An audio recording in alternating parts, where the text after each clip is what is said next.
This is a map that often gets called Actions to Identity. It also forms part of the reauthoring maps, which we'll talk about later. It's not one of the best known maps, but nevertheless it's an important bit, I think, of structure and discipline and possibilities for how you get from a small beginning to something much more significant. And there are various steps, and where we're going from basically is from actions, and where we're trying to get to is identity. And this little sequence, this scaffolding if you like, or areas of inquiry, is there because sometimes it's hard to get from actions to identity. Sometimes people say things, oh well, you know, I do this and then I do that. And if you ask, well, what does it say about who you are? They'll say, oh, I don't know, I just do this, then I'll do that, and I'll do something else. So this is a way to make that journey, if you like, up to identity. And we're going to depict it as going from the bottom to the top. That's a bit of a tradition in narrative maps.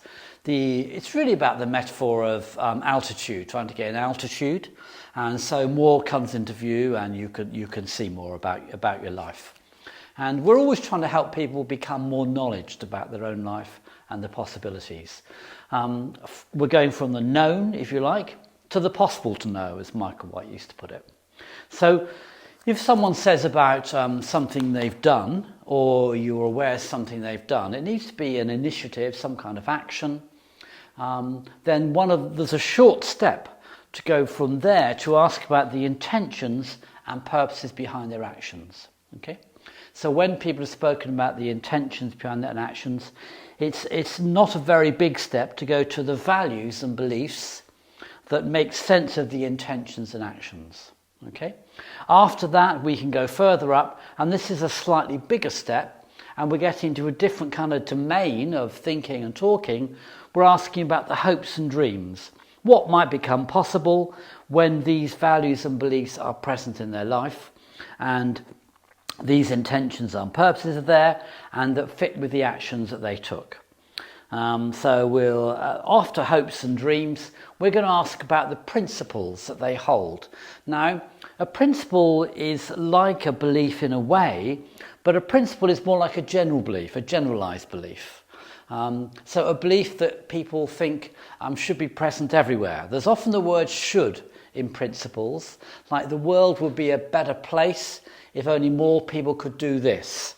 So it's a belief you don't apply just in one context to one person, it's applied globally and generally. Okay? It's kind of fairly context free, if you like. And once we've established something about principles, we're going to ask about commitments. Now, by commitments, I really mean the enactment of principles, the actions people take in a variety of contexts and in their life that reflect the principles they stand for. And in terms of identity, this was, as Michael White said, the kind of highest category of identity. That those things you're most committed to say more about who you are than anything else. Okay? So we're right up there in identity now when we get to there. Okay? So we'll go through this bit of video and we'll stop and start and try and chart where we are at different moments, and hopefully that'll clarify what's going on. Hi, my name's Holly Winter and I'm a freelance filmmaker and youth worker. I've been helping put these videos together and some other video resources through the Dulwich Centre, and I also completed a one-year course in narrative therapy and community work in 2021. So I'm familiar with narrative therapy concepts. In this conversation that I had with Mark, off camera, he asked me, if you feel uncomfortable with a question or don't want to continue with a certain topic, how will you let me know? And I said, I will say, maybe not. And so that's where we started this conversation off with, that action of me choosing those particular words. So that's where we're coming from with this conversation, and I hope this is helpful for you. I think we've agreed that if the conversation goes in a direction you're not comfortable with, that you're going to... What's it again we agreed? I don't... What's it? Maybe not. Maybe not, that's it. That's a sign to me that it's going in the direction that we need to move away from. Okay. Thank you. Yes, that's one of the things I noticed, because I asked you and you said, we talked for a few seconds about it, and said, maybe not, which felt like a particular kind of communication to me, I don't want to give it my meaning, but I guess it says something about you, that this is how you responded to that invitation to find a way to steer me away from a direction you want to go in. Okay, so when you came up with that way of doing it, it was like, and I think you raised your eyes at the same time, is that right? Probably. And it's like, yes, you did, that's exactly the look, yeah. Maybe not. Was there some particular intention there that you had in coming up with that as a way of doing this? Okay, so we're now starting off with intentions, asking about the intentions behind Holly's actions, and this was the action of saying, maybe not. So that's a small start, but we're going to try and give this significance, trying to build significance. I could have asked about purposes, either word would have been fine, or anything which sort of suggested anything similar. I don't tend to like to be super direct. Okay. Or so one part of the intention was not being super direct. Yeah. Okay. Is there anything else that was involved in that? Yeah. I think I can use the word maybe to kind of pad sentences sometimes. Padding? Just to kind of... when you're padding, what's the purpose of padding? What are you thinking of?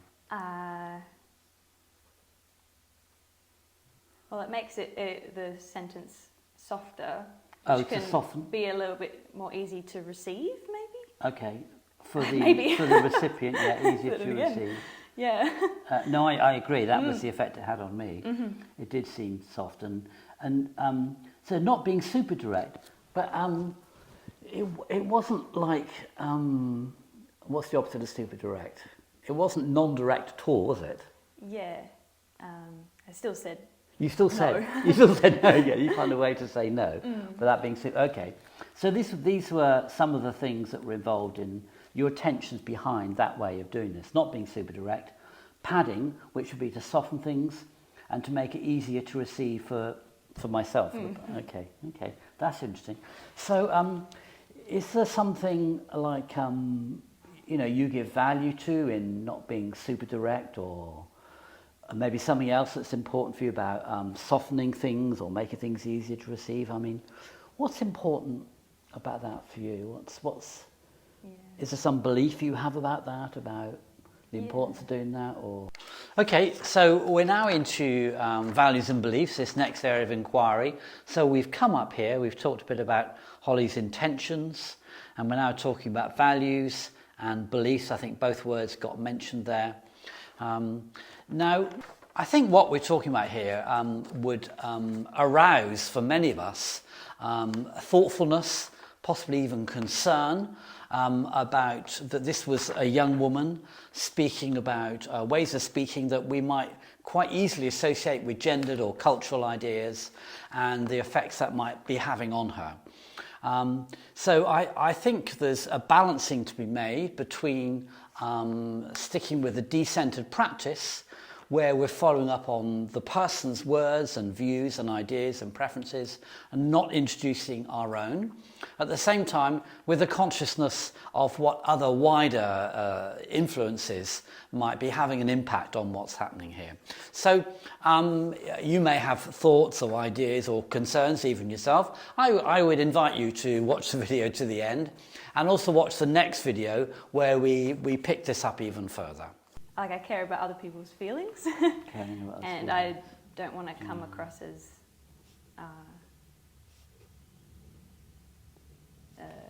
like confrontational or things like that. So I think about how I'm perceived and how my communication is received quite a bit.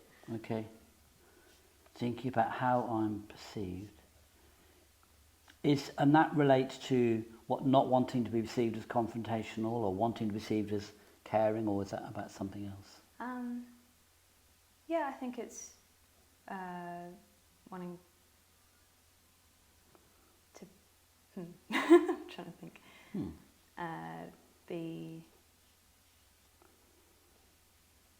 I want to make people feel comfortable. I think it's mainly for the person more than how I'm seen, actually. Okay. But I guess it's being seen as caring and as well in the conversation. And it's more about the other person than yourself. I think so. Okay. But then in that if I care about somebody else, it shows that I'm caring in return. But okay. So there's something about being perceived as caring, or people knowing about your caring. They were my words. How would you put that, Holly? Yeah, I think I just like to make sure people are comfortable. Okay. In conversation. Make sure people are comfortable. Yeah. So it's not necessarily like the main focus isn't that I'm looking good. It's more that like making sure that they're okay. Yeah. Okay. Thank you. So, and do you have some like hopes about what might be possible if you can make people feel comfortable and it's clear that you're thinking about them and not being confrontational, and it's clear to them that you're caring about their feelings. I mean, do you have some idea about what might be possible, like how things could be, or what might happen between us if this is what you can do? So now we're moving up into hopes. That was the word used. A person might also talk about dreams or aspirations or ideas. What might be possible if these values and beliefs can be behind what they do? What could that possibly lead to? This can be a slightly more difficult area to get into. The transition between this domain of inquiry and that, I think, is less of a step than this one, and the time taken might be longer here to get properly into this area. And you'll hear that just in a few seconds I do an editorial, what we call an editorial. Now, this is a way of supporting people to be more knowledgeable about what they're talking about, to remind them of what they've already said. The idea is it provides a platform of knowledge from which they can stretch to knowing more about themselves, because they've been given a platform of words that they've already said, so it's their knowledge, but to stand on to reach to answer another question. Maybe you could rephrase the question. Yes, I'm just wondering about like if you can act in these ways that you said that you were important to you, that it's to making the other person feel comfortable, and to thinking about how you perceive, not being confrontational, being caring about others' feelings, not being super direct and softening things so they're easier to receive. I mean, I guess that's important to you for some reason. Like something might flow from that, that might set, I don't know, the groundwork for something, or certain things might be more likely to happen if you can do this. Would that be correct for you? Yeah, I think it's it makes. Well, I appreciate it when people are. Well, I want to create that space where people can talk to me and. Create a space where people can talk to you. Yeah. Okay. And this is me talking broader, not necessarily just in our conversation, but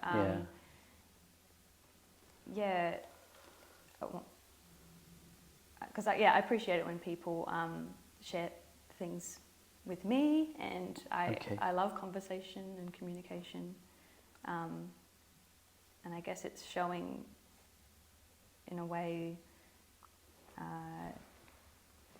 that I'm someone that people can talk to, maybe. And there's the maybe again. Okay.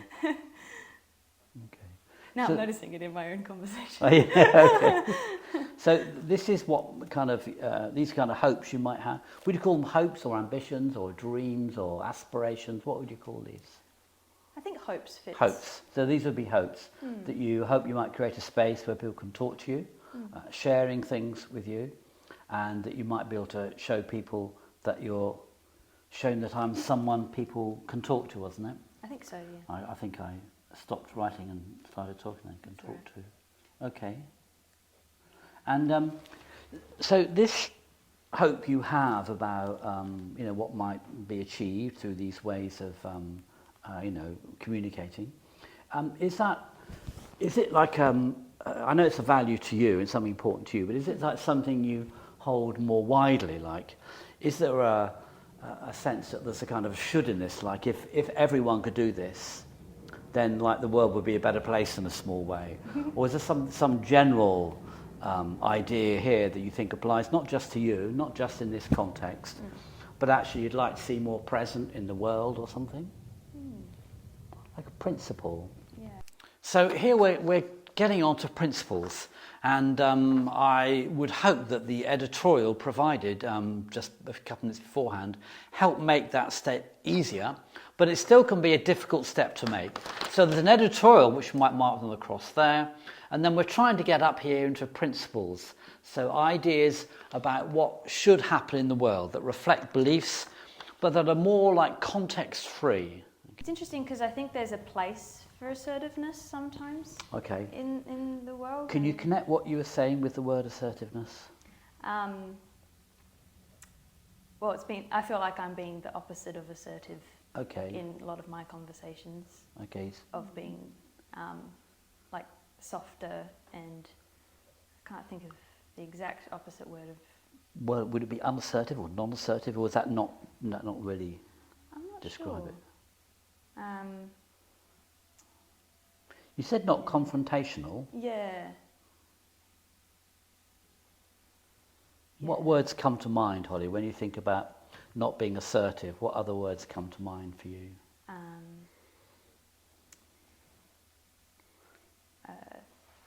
Maybe softer. Softer, yeah.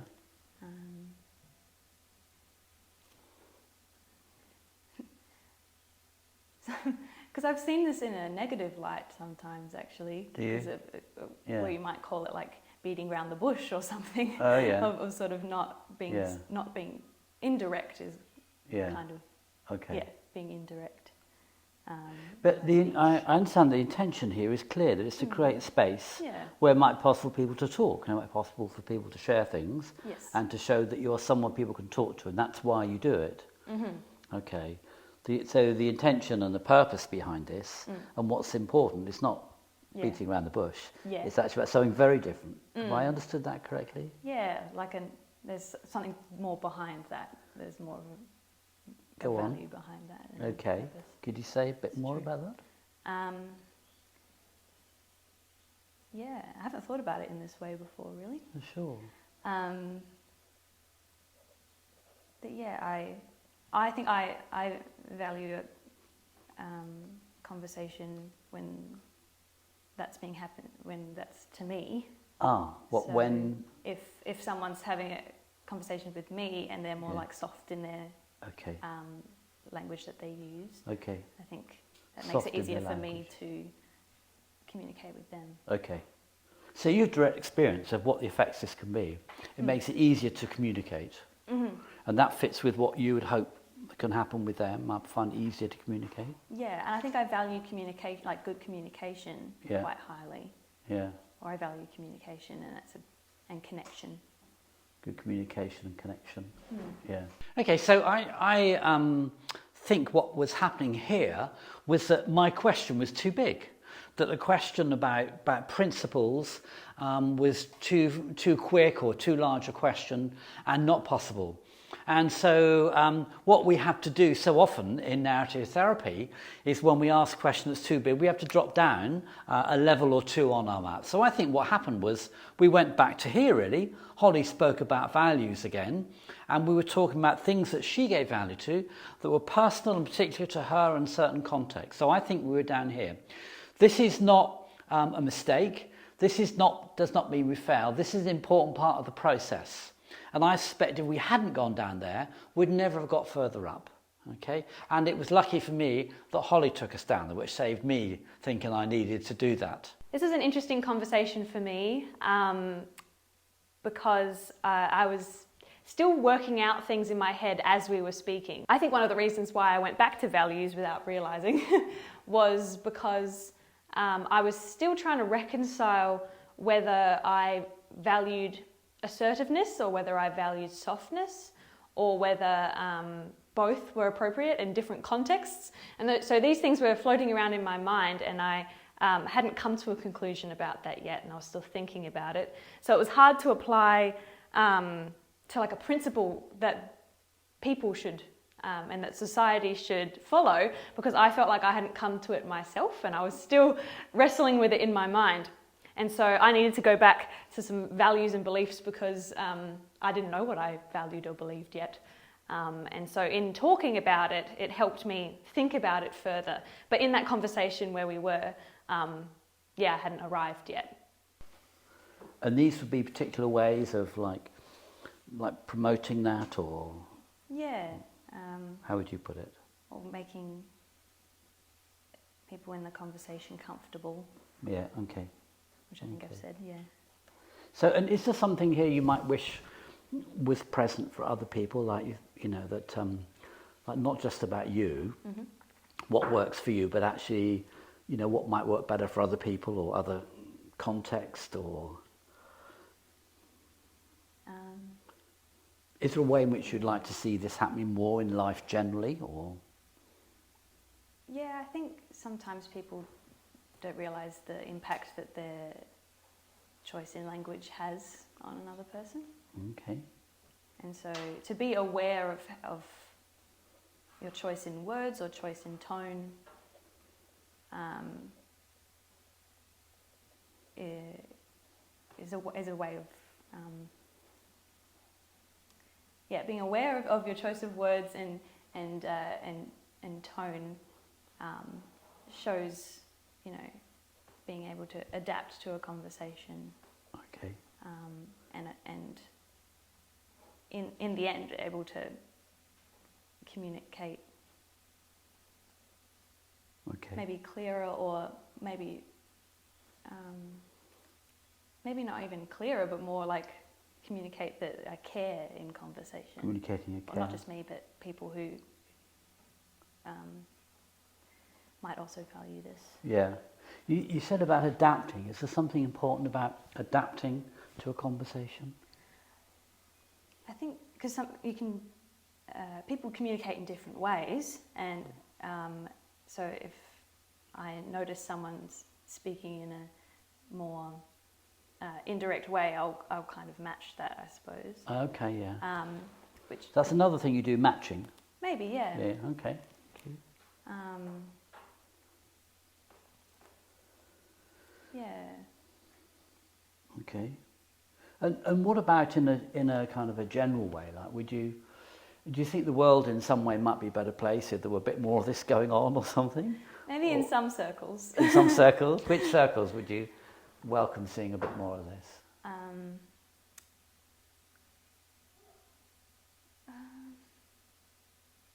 haven't thought about it in this way. It's interesting because, sorry, I'm going off track a little bit, fine. But I've felt like assertiveness and being like straightforward about things has been like an elevated form of communication. Like people value that. Yeah. And then I don't speak that way. What's the other thing? I want to write it down: assertiveness and what's the second thing you said? Like being direct. Being direct. Thank you. It is valued quite highly. Yeah. In society or whatever. What about for women? Do you think it has a particular place in what's valued for women, or not? I think that's a good question. I think assertiveness in women isn't as valued, or it's seen negatively.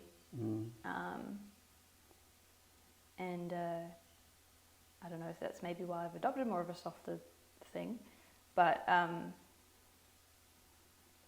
if I imagine, you know, a man speaking more assertively or a woman speaking more assertively, I can imagine people sort of thinking differently. Yeah, sure. Actually, if I think that in a hypothetical way. And is that, I mean, that's a bit in a different direction, but is that something you might have a variety of views about that? Other views about? About? Not just that, you know, that somehow more okay for men to be assertive, and so you're trying to be softer. But I mean, might you have like a bit of a critique of that as well? And that might be a different conversation, but I just wonder whether you kind of embrace those ideas, or whether you might have questions about them as well as understanding them. I think I'm just at the beginning of sort of thinking about how that occurs. And analysing that for myself. Okay. But About what occurs, about how it feels more acceptable for a man to be Okay. more assertive. Yeah. I haven't really given it a huge amount of thought or analysis. Yeah. And whether that affects me in my communication. Yeah.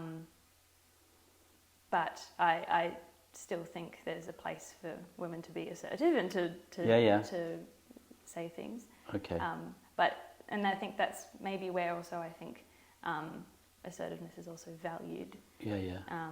So there's a place for women to be assertive. I think so. Do you also have a sense there might be a place for men to be a bit less assertive? But, yeah. That's could you say a bit more about your response there? I think if I've been talking about this this softer, more padding of communication, I think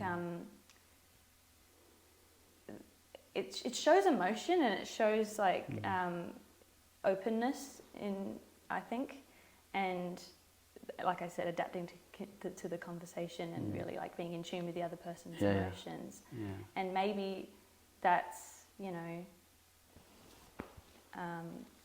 not something that men want to identify with potentially.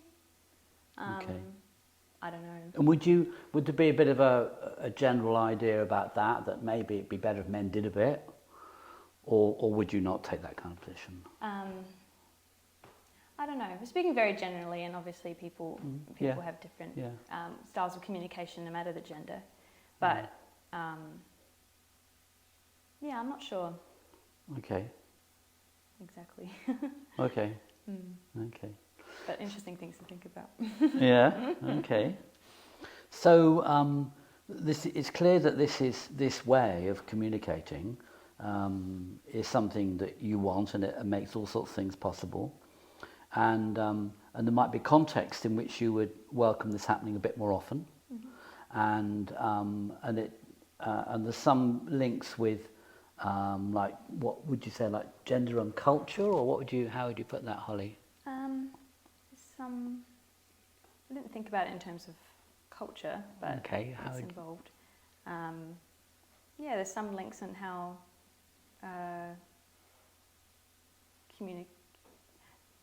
it's not communication being gendered is not really what I'm trying to say. No. But like of how gender has a part to play in communication, does it? Communication. Yeah. I don't know what I'm trying to say, No. but I'm beginning those thinkings about how gender might affect communication. Okay. Yeah. Okay. And that thinking about how gender might affect communication, does that seem like a worthwhile thing that has some value to be thinking about that? I think so, because for the world generally, or just yourself? I think it's a good thing for lots of people to think about, because we're all in communication with people of different genders all the time. Yeah. So thinking about gender and communication might be a good thing to be more widely thought about. Yeah. Okay. And I mean, would you call that a kind of a bit of a general principle then, that that the world might be a slightly better place if only people could think a bit more about gender and communication, or am I going too far with it? I think the world would be a better place if people thought about communication just Okay. stop. Okay. If people thought a bit more about how they communicate. Yeah. Okay. Yeah, because sometimes I think about it a lot. Okay. But some people might not think about how they're coming across or how they communicate. Yeah. And I think if they did, I think we'd be able to have more conversations. There'd be more important conversations. Okay. And what could that lead to? With the more important conversations, why? What's valuable about that? Having these conversations. Understanding each other. Understanding. Understanding where people are coming from. Okay. So people might feel a bit more understood or something, or a bit more understood, and then also they might feel like they understand another person's perspective a bit better. Oh, okay. So kind of mutual, sort of two-way understanding. Yeah. Okay. And is this something that you take into like a variety of sort of contexts or areas of your life? I mean, is it like the kind of thing that you might call a commitment that you find yourself taking action on in different places or different times with different people?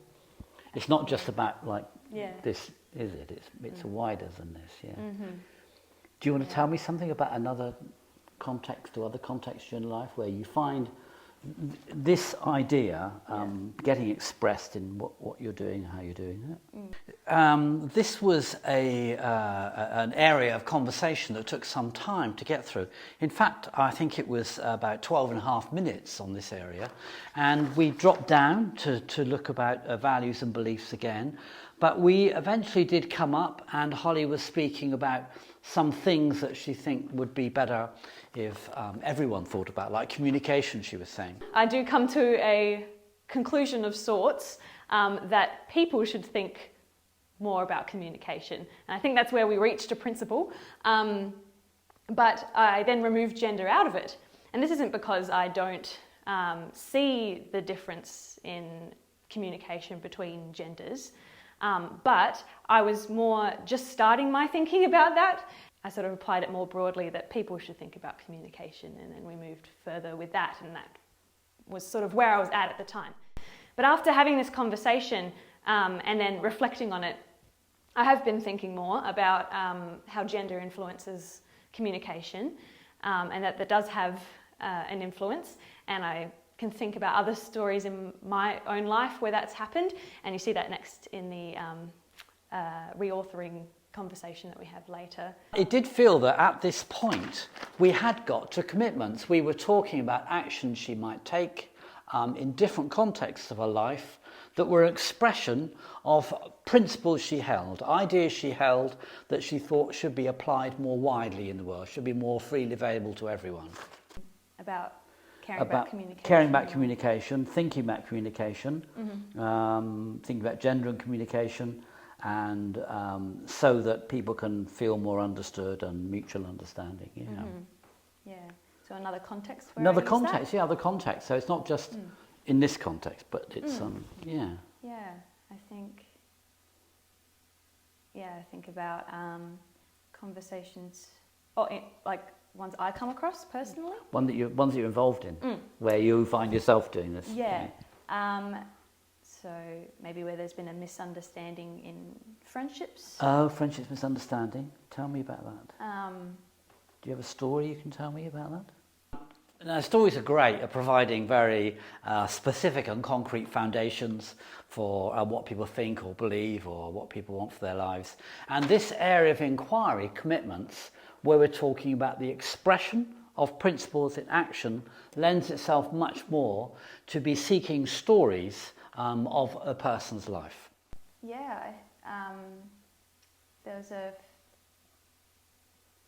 There's my best friend at the moment. We've known each other since we were like 5. Can I ask just for a first name? Her name's Claire. Claire, okay, yeah. And we've known each other since we were 5.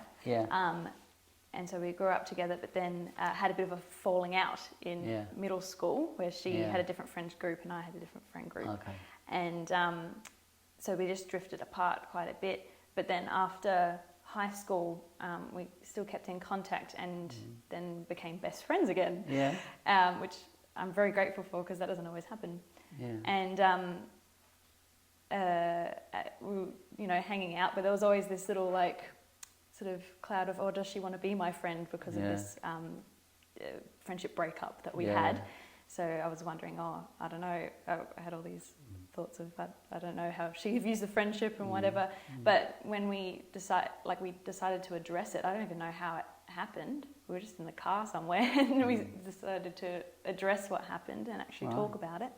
And this is a mutual decision, or was it more coming from one of you? I can't remember exactly how it came up, but we were talking about our friendship, and then I think I decided to initiate, actually. You decided to initiate. And now I think about it, I think I initiated talking about it, but probably did it in that softer way of what about this? And then by bringing it up, or how I felt, I think, of how I felt in our middle school friendship breakup, she then shared that she had her insecurities about our friendship too. Yeah. And so I was like, oh, I was afraid that I was coming across too strong, and she was like, me too.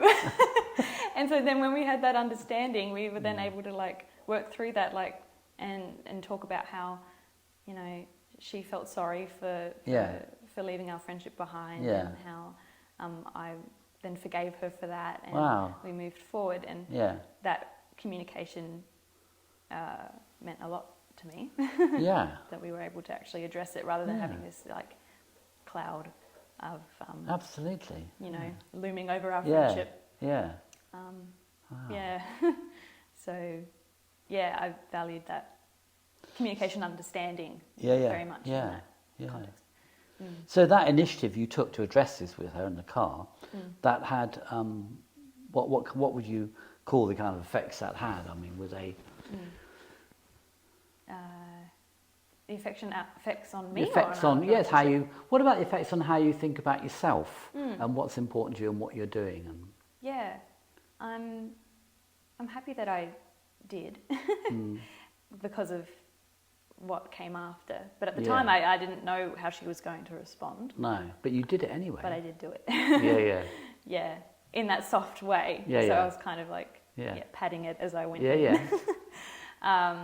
But I think it showed that I did value our relationship. Okay. Because I didn't want to leave that unaddressed. And I wanted to be her friend.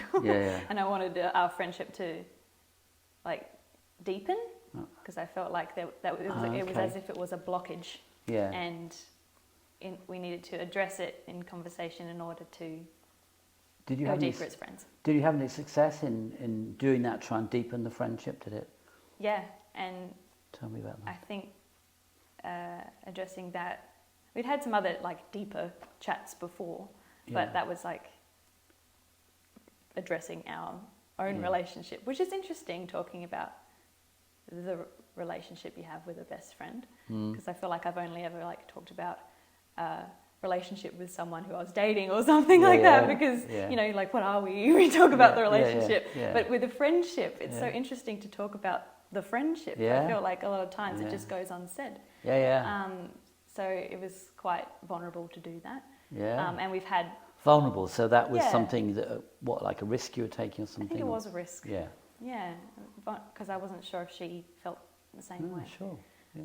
And so having that foundation of having talked about that main, you know, rift in our relationship, then moving forward, we've had other deep and meaningful chats. Oh, right.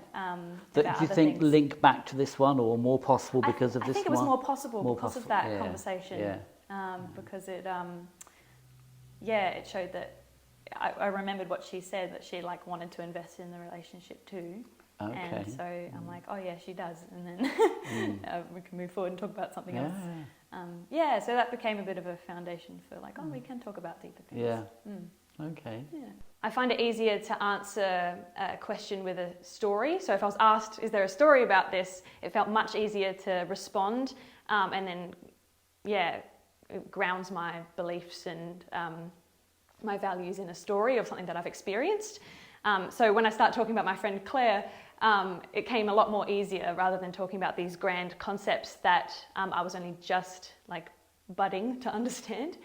I find talking in stories very helpful for me personally, but it also grounds it in experience to then draw values from.